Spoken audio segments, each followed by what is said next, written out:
നിങ്ങളുടെ ഫേവറേറ്റ് സീരിയലുകൾ ടിവിയിൽ വരുന്നതിന് മുൻപേ സൺ നെക്സ്റ്റ് ആപ്പിൽ കാണാം. ഇനി എല്ലാവർക്കും മുൻപേ കാണൂ. ഇപ്പോൾ തന്നെ സൺ നെക്സ്റ്റ് ആപ്പ് ഡൗൺലോഡ് ചെയ്ത് സബ്സ്ക്രൈബ് ചെയ്യൂ.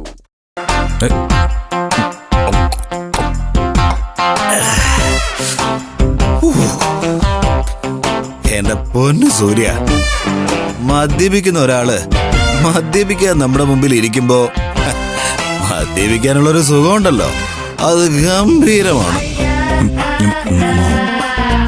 എന്നാലും നിന്റെ കാര്യത്തിൽ എനിക്ക് സങ്കടമുണ്ട്. മുൻപ് ആരതി വഴക്ക് പറയുന്നു പറഞ്ഞ് ഞാൻ മാറിയിരിക്കുന്ന സമയത്ത് നീ എന്താ പറയാറ്? എടാ, നമ്മുടെ കാര്യങ്ങൾ തീരുമാനിക്കേണ്ടത് പെണ്ണുങ്ങളല്ല, നമ്മൾ തന്നെയാണെന്നല്ലേ? എന്നിട്ട് നിനക്കെന്ത് പറ്റി? എടാ, നന്ദിനി വഴക്ക് പറയുന്ന കരുതിയല്ലേ നീ കുടിക്കാതിരിക്കുന്നത്?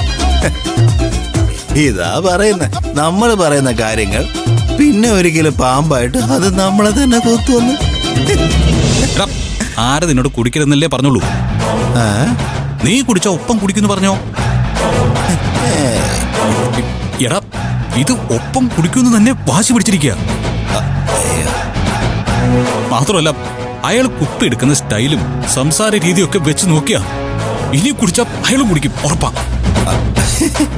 അതൊക്കെ ചുമ്മാ വരട്ടാൻ പറയുന്നല്ലേ. എടാ, നന്ദിനിയുടെ കാര്യം നിനക്കറിയാവുന്നല്ലേ? ഒരു കാര്യത്തിന് വാശി തോന്നിയാ പിന്നെ ഒരു വിട്ടുവീഴ്ച ഉണ്ടാവില്ല. അപ്പോ നീ ഇങ്ങനെ ഇവിടെ ഇരി. ഇനി ജീവിതത്തിൽ ഒരിക്കലും നീ ബാലയ്ക്ക് വരെയും വേണ്ട, കുടിക്കുകയും വേണ്ട. എന്തായാലും നീയായിട്ട് നിർബന്ധിച്ച് എന്നെ ഒരു കുടിയനാക്കി. ഞാൻ കുടിച്ചോളാം.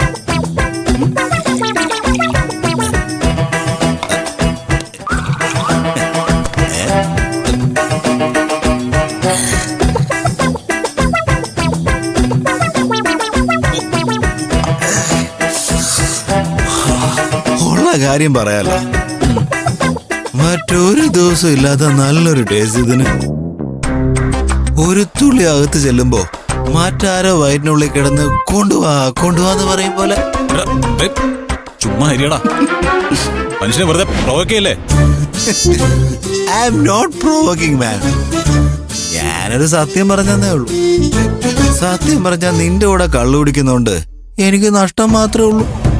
നീ സാധാരണ ബ്രാൻഡ് വല്ലതും കുടിക്കോ? കൊള്ളാന്ന കുപ്പിയുടെ കഴുത്ത് നോക്കി പിടിക്കും അല്ലേ? ഇപ്പൊ എനിക്കും ശീലാതായിപ്പോയി. കയ്യിലുള്ള ചില്ലറ കാശ് കൊണ്ട് ഏതെങ്കിലും ബാറിലേക്ക് കയറാൻ പറ്റുമോ? ഇല്ല. എന്ത് ചെയ്യാം? പക്ഷെ ഇവന്റെ ടേസ്റ്റ് കാരണം കുടിക്കാതിരിക്കാനും പറ്റില്ല.